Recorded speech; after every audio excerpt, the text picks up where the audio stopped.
Hello everyone, मेरा नाम प्रियंका दांगी है और आप मेरे चैनल टारगेट एमपीपीएससी विद प्रिया पर हैं। आज का हमारा टॉपिक है मध्य प्रदेश लोक सेवा आयोग यानी एमपीपीएससी।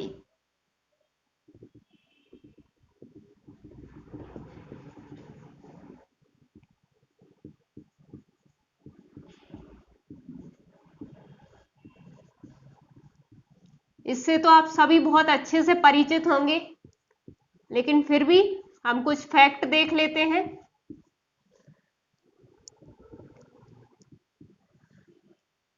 ये आपके मेंस का भी टॉपिक है और प्री का भी टॉपिक है। वैसे तो हम मेंस के वीडियो टारगेट कर रहे हैं, मेंस का सिलेबस टारगेट कर रहे हैं, पॉलिटी वाला पेपर सेकंड का पार्ट फर्स्ट।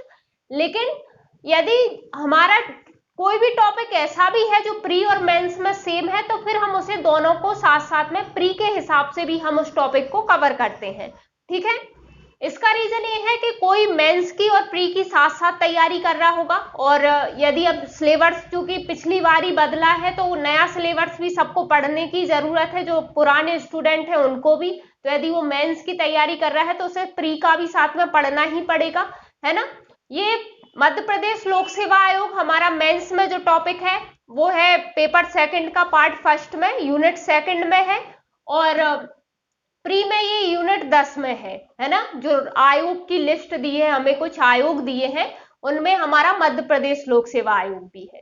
तो चलिए शुरू करते हैं। हम यहाँ प्री और मेंस दोनों के हिसाब से देखेंगे क्या यहाँ पे फैक्ट निकल के आते हैं, क्या हमारे प्री के क्वेश्चन बनेंगे और किस तरह से मेंस के क्वेश्चन बनेंगे, हम साथ साथ में देखते चलेंगे।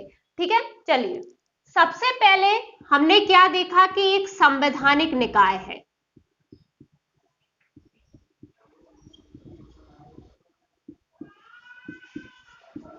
क्यों है भाई संवैधानिक निकाय? क्योंकि संविधान में इसके बारे में बताया गया है ना।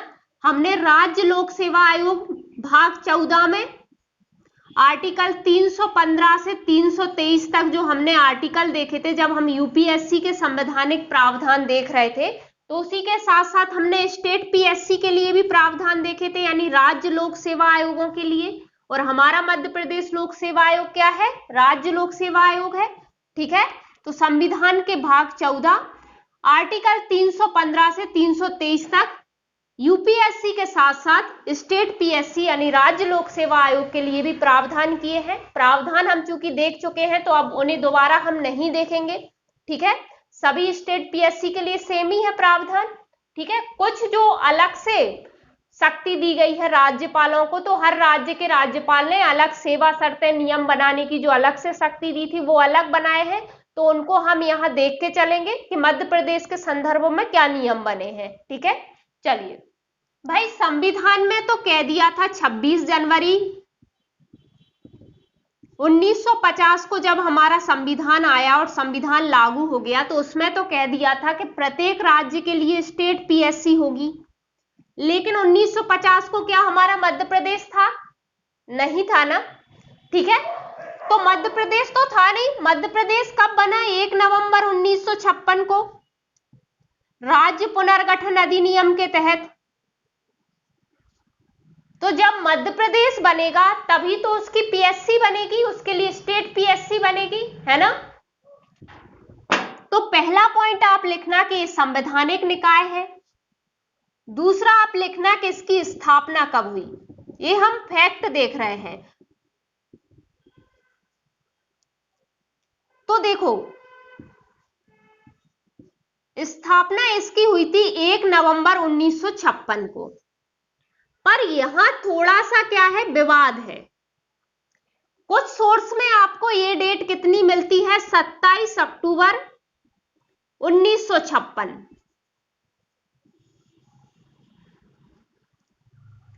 कुछ बुक्स में यदि आप देखोगे, कुछ जगह आप देखोगे, कहीं भी साइट पे, नेट पे कहीं भी देखोगे, तो आपको कुछ जगह ये डेट मिलेगी। आपसे पीएससी क्वेश्चन यदि इस संबंध में पूछता है स्थापना के लिए, तो मेरा मानना तो है कि आप इस डेट को लेके चलिए। क्यों? क्योंकि इस डेट को अधिसूचना जारी हुई थी। यदि हम मध्य प्रदेश एमपीपीएससी की साइट पे भी जाएं, ऑफिशियल साइट पे, तो वहां स्पष्ट कोई डेट नहीं दी है हमको। एक तो राज्य पुनर्गठन अधिनियम की दी है कि भाई इस दिन मध्य प्रदेश का गठन हुआ और उसके लिए एमपीपीएससी होगी, और ये हमसे क्या कहा गया है, उसमें आधार हमको दिया गया है कि भाई कौन से आधार पे होगी, तो उसमें आधार पे हमको दी गई है। वो क्या है, तो एक तो संविधान का अनुच्छेद 315 का खंड 1 में कहा था कि प्रत्येक राज्य के लिए एक लोक सेवा आयोग होगा, है ना। तो आर्टिकल 315(1), और दूसरा कहा है कि जो राष्ट्रपति के आदेश के बाद जो केंद्रीय गृह मंत्रालय ने जो अधिसूचना जारी की थी, तो उसकी अधिसूचना के तहत एमपीपीएससी का गठन हुआ, तो ये हमें बताया है। तो उसमें स्पष्ट ये डेट नहीं लिखी है कि एस्टेब्लिश डे इस दिन हो गई थी, है ना। तो ये डेट उसमें अधिसूचना की डेट लिखी है, ये स्पष्ट नहीं लिखा है। और जहां तक ज्यादातर सोर्स में मुझे यही डेट मिली, ठीक है। कहीं कहीं ये भी है, यदि इनमें से कोई एक ऑप्शन है तब तो कोई बात ही नहीं है ना।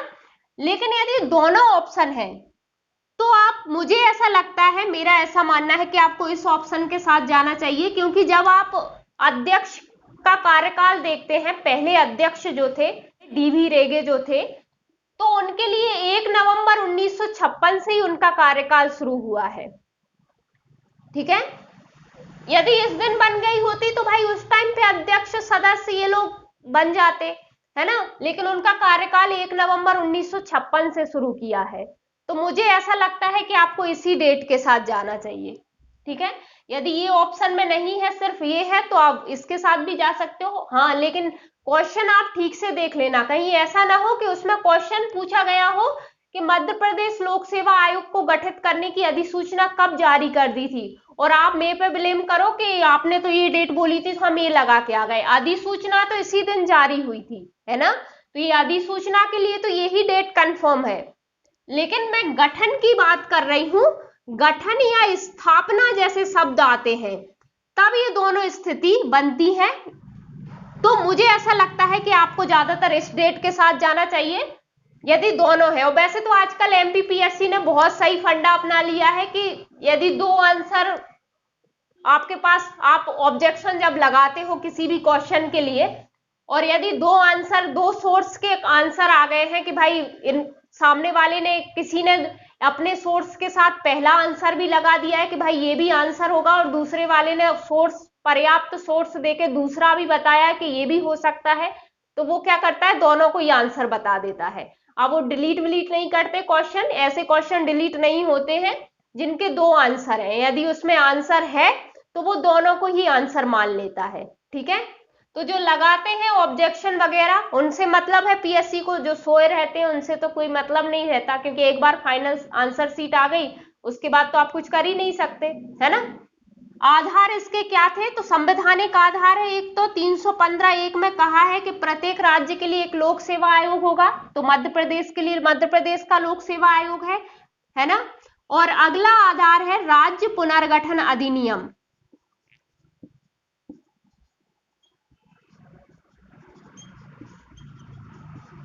राज्य पुनर्गठन अधिनियम 1956 की धारा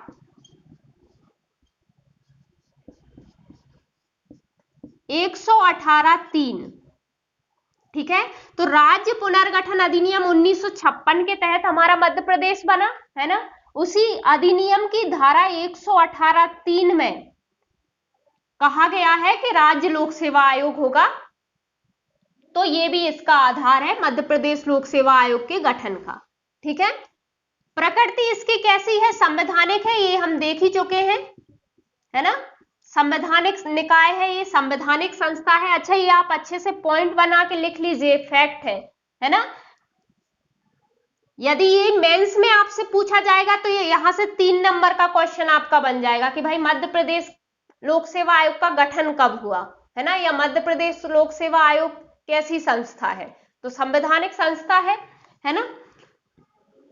चलिए, इसका मुख्यालय कहां है,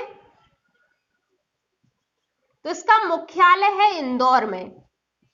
तो जो इंदौर में रह रहे हैं उनको तो सबको ही पता होगा कि इसका मुख्यालय इंदौर में है। जो इंदौर से बाहर है तो वो कभी, यदि जिसको नहीं पता, वो जनरली क्या सोच के चलते हैं कि भाई भोपाल में होगा, है ना। तो भोपाल में नहीं है। ज्यादातर आयोगों को आपने प्री में जो कुछ आयोग आप कहीं किसी ना किसी सोर्स से पढ़ रहे होंगे, तो उनका ज्यादातर राज्य आयोगों का भोपाल में ही है मुख्यालय, लेकिन इसका नहीं है। इसका कहां पे है? इंदौर में। अब आगे आप लिखिए कि इसके प्रथम अध्यक्ष कौन थे। तो इसके प्रथम अध्यक्ष थे DV रेगे। इनका कार्यकाल था 1 नवंबर 1956 से 17 सितंबर 1957 तक। ठीक है, तो इसी आधार पे हम मान के चल रहे हैं कि मध्य प्रदेश लोक सेवा आयोग का गठन 1 नवंबर 1956 को ही हुआ होगा, है ना, क्योंकि इनके सदर अध्यक्ष का कार्यकाल इस दिन से है, पहले अध्यक्ष जो थे, है ना। तो ये तो थे प्रथम अध्यक्ष। अब वर्तमान में कौन है इसके अध्यक्ष? तो भाई जब भी आप पढ़ रहे हो आप अपडेट रहना। अभी है डॉक्टर राजेश लाल मेहरा।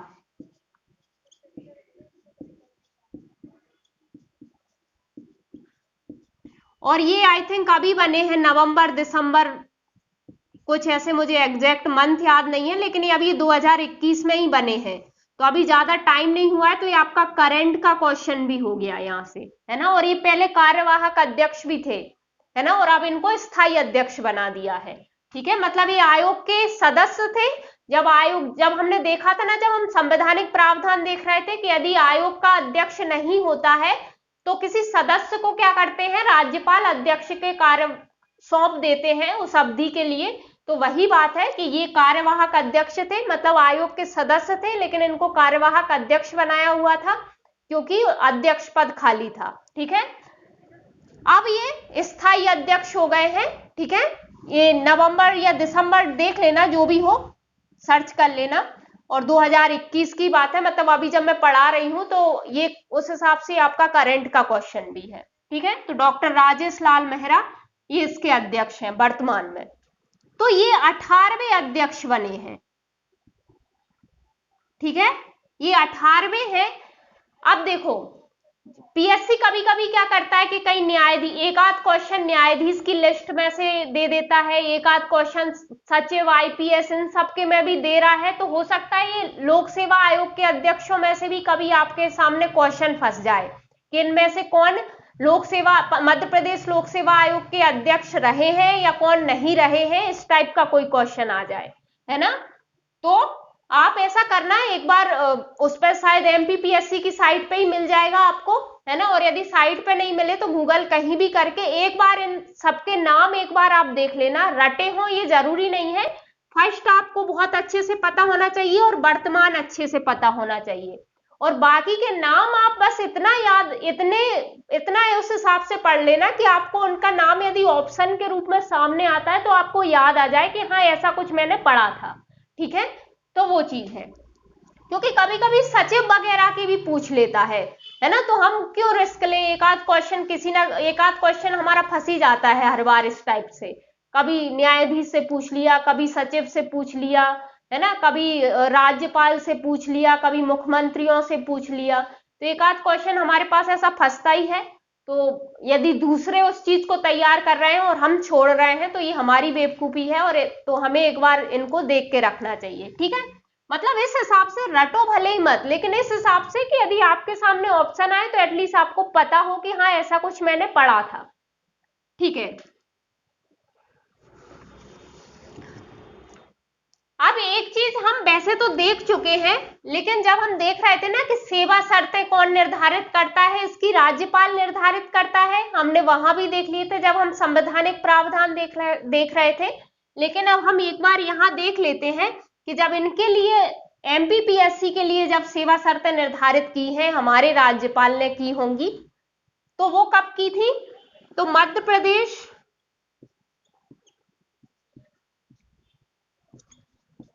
लोक सेवा आयोग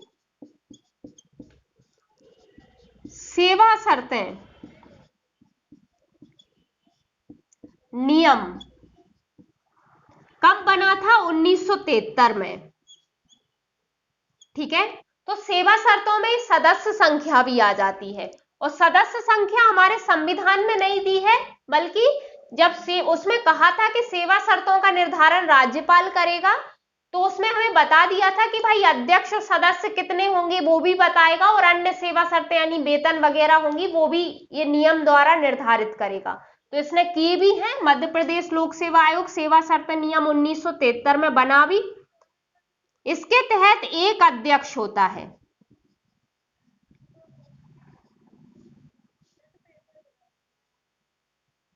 और 6 सदस्य होते हैं। लेकिन ये 6 सदस्य कैसे होंगे? अधिकतम, है ना। तो अभी अभी कोई मध्य प्रदेश की साइट देख के आया है तो वो ये मत सोचना कि उसमें तो अभी 4 ही है। तो ये कैसे हैं? अधिकतम, मतलब अधिकतम 6 सदस्य हो सकते हैं। हालांकि नियम में तो ये कहा गया है कि अध्यक्ष सहित अधिकतम 7 सदस्य होंगे। ठीक है, तो यानी अध्यक्ष सहित मतलब एक अध्यक्ष होगा और 6 सदस्य होंगे, है ना। लेकिन ये कैसे होंगे? अधिकतम।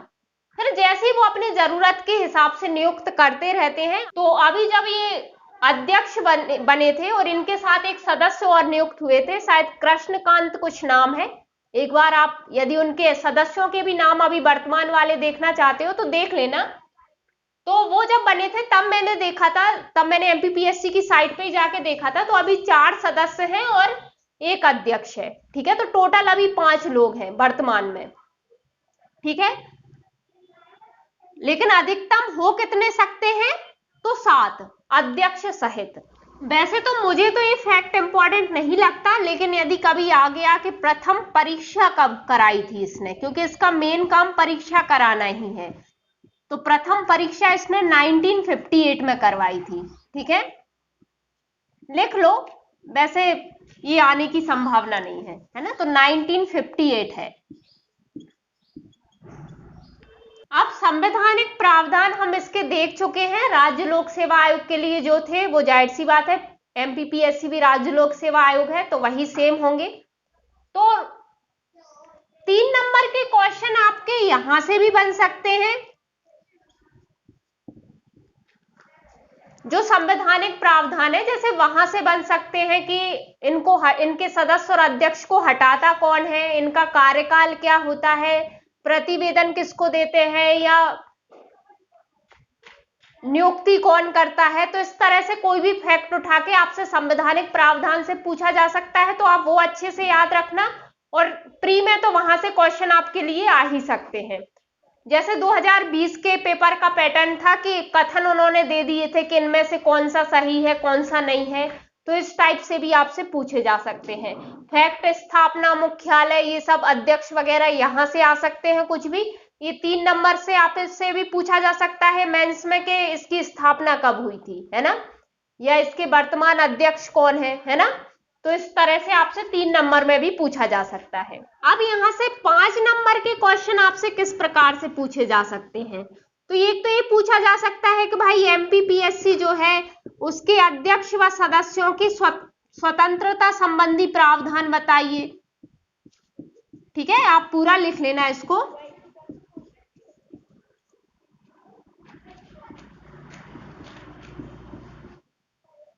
ठीक है, एमपीपीएससी के अध्यक्ष और सदस्यों की स्वतंत्रता संबंधी या निष्पक्षता संबंधी प्रावधान बताइए।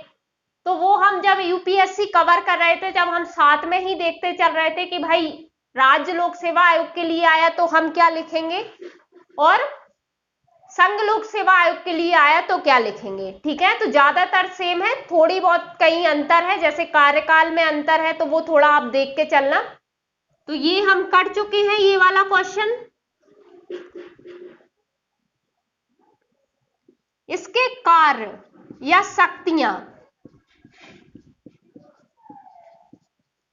या इसकी भूमिका,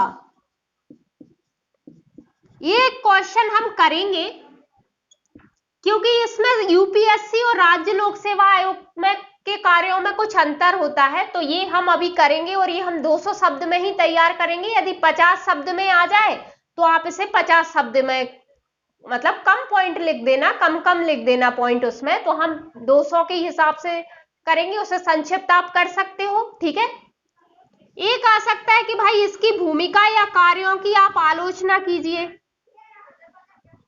तो आलोचना तो आप भर भर के कर सकते हो एमपीपीएससी की, तो है ना, टाइम से एग्जाम नहीं कंडक्ट कराती है। सेम इसमें भी है, आरक्षण देने से संबंधित इसके भी कोई शक्ति नहीं होती है इसके पास भी, है ना। राज्यों की सेवाओं के वर्गीकरण, वेतन के निर्धारण या प्रशिक्षण वगैरह से इसका कोई लेना देना नहीं होता, ये कार्मिक और सामान्य प्रशासन विभाग देखता है ना।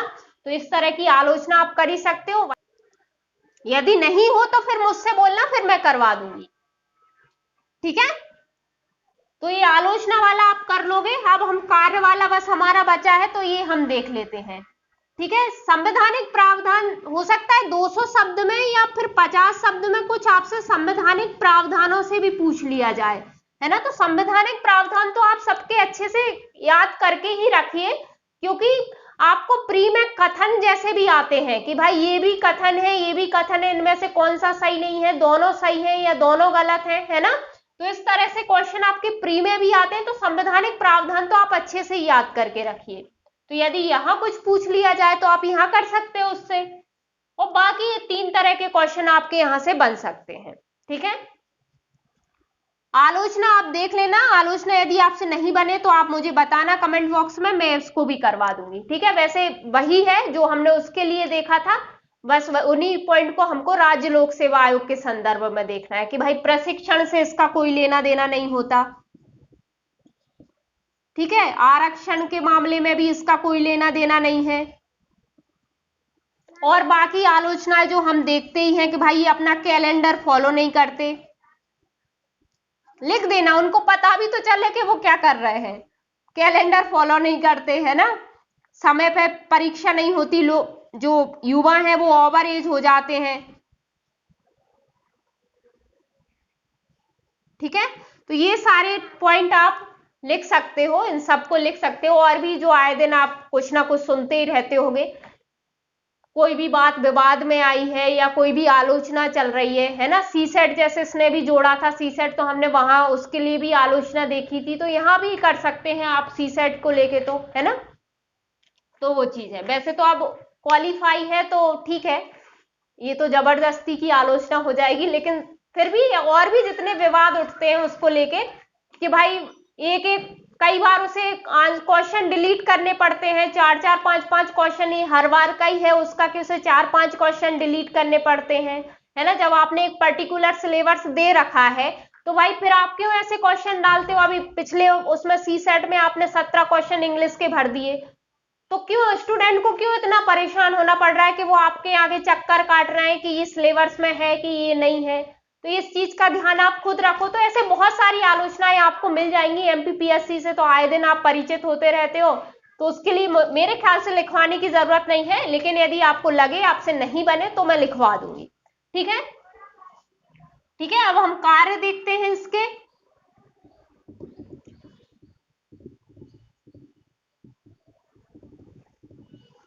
एमपीपीएससी के कार्य या शक्तियां या भूमिका हम देखेंगे, तो हम क्या देखेंगे कि पहला क्या है कि यह राज्य की लोक सेवाओं में नियुक्ति के लिए परीक्षाओं का आयोजन करवाता है। तो ये तो इसका मुख्य काम है ना। ये हमने संघ लोक सेवा आयोग में अखिल भारतीय सेवाओं, केंद्रीय सेवाओं के ग्रुप ए और बी के लिए देखा था।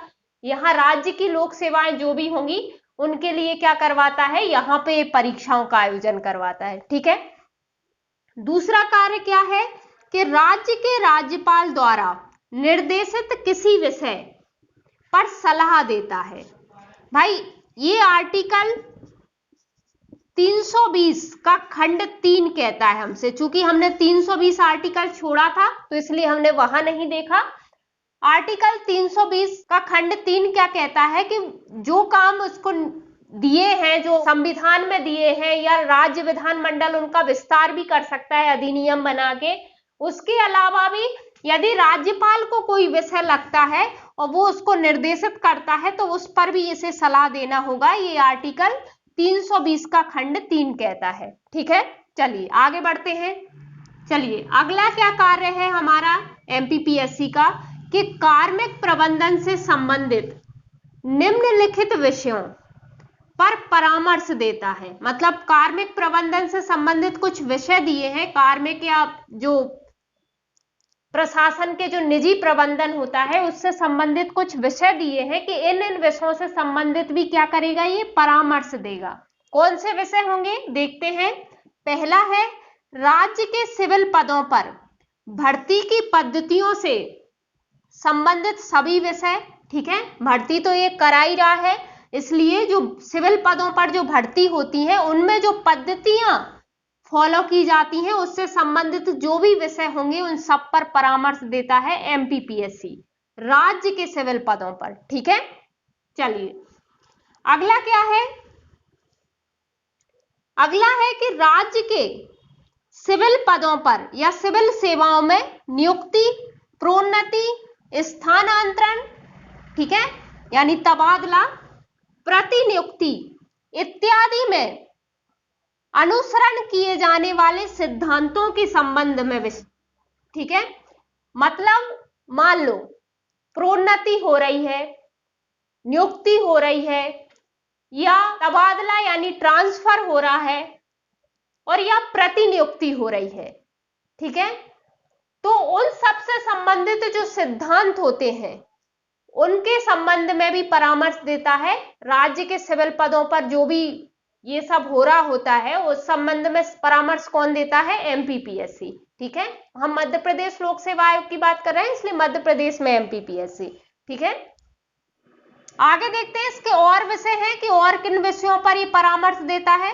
अब कार्मिक प्रबंधन से संबंधित और परामर्श देने के लिए और क्या विषय होते हैं इसके पास। थर्ड होता है, दो हम पहले जो देख चुके हैं, अनुशासनिक विषय जैसे निंदा करना, वेतन वृद्धि रोकना, बर्खास्तगी है ना, या पद अवनति करना या सेवा से हटा देना, तो हमने आदि लिख दिया है ना। तो और भी ऐसे विषय होते हैं, उन सब में भी परामर्श देता है कौन, एमपीपीएससी। ठीक है, मतलब ये राज्य लोक सेवा आयोग के कार्य हैं, तो हमारा भी राज्य लोक सेवा आयोग है तो वो भी यही सब काम करेगा। ठीक है, तो इन सब में राज्य लोक सेवा आयोग परामर्श देता है, यानी हमारा एमपीपीएससी भी परामर्श देता है कार्मिक प्रबंधन से ये जो विषय होते हैं उनमें।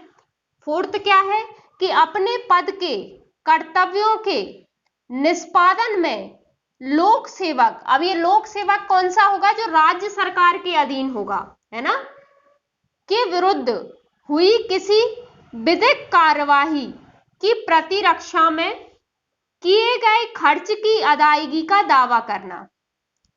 देखो क्या है कि मतलब राज्य सरकार के अधीन कोई लोक सेवक काम कर रहा है ना, और वो अपने कर्तव्यों को निभा रहा है, लेकिन उसके विरुद्ध कोई विधिक कार्रवाई हो गई है ना। मतलब मान लो वो अपने कर्तव्यों का पूरा कर रहा था और कोई लोग जाके शिकायत कर आए कि भाई इस अधिकारी ने हमारे साथ ऐसा किया वैसा किया, है ना, तो वो अपनी क्या करेगा, प्रतिरक्षा में अपने लिए पक्ष रखेगा ना, कहीं आएगा जाएगा पक्ष रखेगा, है ना। तो अपनी प्रतिरक्षा में वो अपने जो भी खर्च हो रहे हैं उन सब की अदायगी का दावा कौन करता है, एमपीपीएससी। ठीक है, तो ये इसका दावा करता है कि भाई इसने अपनी प्रतिरक्षा में यहाँ इतना इतना खर्च किया है, तो वो चीज है। ठीक है, तो कोई भी लोक सेवक यदि राज्य का लोक सेवक है और वो अपने प्रतिरक्षा में कुछ भी खर्च कर रहा है, कब, जब उसके कर्तव्य उसने पालन करते टाइम उसके विरुद्ध कोई कार्रवाई हुई है। ठीक है, उसका निजी कोई खर्च नहीं उठाएगा। ठीक है, अगला क्या है इससे संबंधित, जो कार्मिक प्रबंधन से संबंधित और विषय क्या है कि राज्य सरकार के अधीन काम करने के दौरान किसी व्यक्ति को हुई क्षति को लेकर पेंशन का दावा करना और उसकी राशि का निर्धारण करना। तो क्या कहा है कि राज्य सरकार के अधीन कोई भी व्यक्ति काम कर रहा है और इस राज्य सरकार के अधीन काम करने के दौरान उसे कोई क्षति हुई है या हानि हुई है, तो उसके लिए पेंशन का दावा करता है और वो पेंशन की राशि कितनी होगी ये भी निर्धारित करता है कौन, एमपीपीएससी या राज्य लोक सेवा आयोग, है ना। तो हमें तो एमपीपीएससी पढ़ना है। ठीक है। तो एमपीपीएससी क्या करेगा, यदि मध्य प्रदेश लोक सेवा आयोग के अधीन काम करने के दौरान किसी को क्षति होती है तो उसके लिए पेंशन का दावा करेगा और उसके लिए राशि भी निर्धारित करेगा। ठीक है। अगला क्या है कि कार्मिक प्रबंधन से संबंधित अन्य मामले, मतलब कार्मिक प्रबंधन से संबंधित अन्य मामले भी कोई होते हैं तो उनमें भी ये परामर्श देगा एमपीपीएससी। तो ये हमारा तीसरा पॉइंट था जिसके अंतर्गत हमने कुछ विषय देखे कि किन किन के संबंध में वो परामर्श दे रहा था, है ना। अब इसका एक पॉइंट और है कि क्या करता है ये, अपने कार्यों की रिपोर्ट किसको सौंपता है, प्रतिवर्ष राज्यपाल को। तो ये हम देख चुके हैं, चाहे तो मैं लिखवा देती हूं यहां पे। तो फोर्थ कार्य हमारा क्या था कि ये प्रतिवर्ष राज्य लोक सेवा आयोग, या एमपीपीएससी के लिए लिख रहा है तो हम एमपीपीएससी ही लिख देते हैं यहां भी, है ना। वैसे राज्य लोक सेवा आयोग, यदि राज्य लोक सेवा आयोग के लिए सिर्फ लिखने आए तो आप राज्य लोक सेवा आयोग शब्द ही यूज करना, एमपीपीएससी मत करना, है ना। तो प्रतिवर्ष एमपीपीएससी अपने कार्यों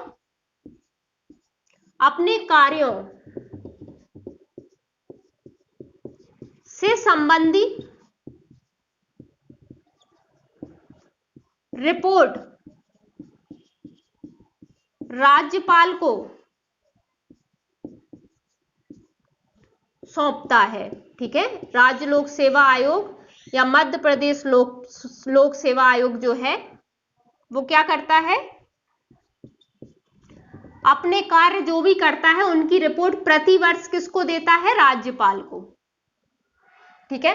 तो ये इसके कार्य थे, चाहे मध्य प्रदेश लोक सेवा आयोग लिखने आए चाहे राज्य लोक सेवा आयोग लिखने आए, ये इसके कार्य थे। ये हमने देख लिए, हमारे 200 शब्द के हिसाब से आराम से सफिशिएंट वर्ड लिमिट हमने देखी है, तो ये आपका हो जाएगा। ठीक है।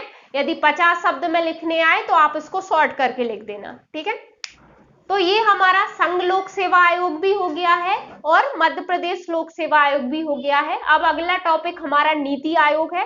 ठीक है। तो हम उसे भी उसको हम अगले वीडियो में कवर करेंगे। थैंक यू सो मच ये वीडियो देखने के लिए। आई होप आपके लिए हेल्पफुल है, और यदि आपको वीडियो पसंद आ रहे हैं तो इनको लाइक कीजिए, शेयर कीजिए, और चैनल को सब्सक्राइब नहीं किया है तो सब्सक्राइब कीजिए। Thank you so much.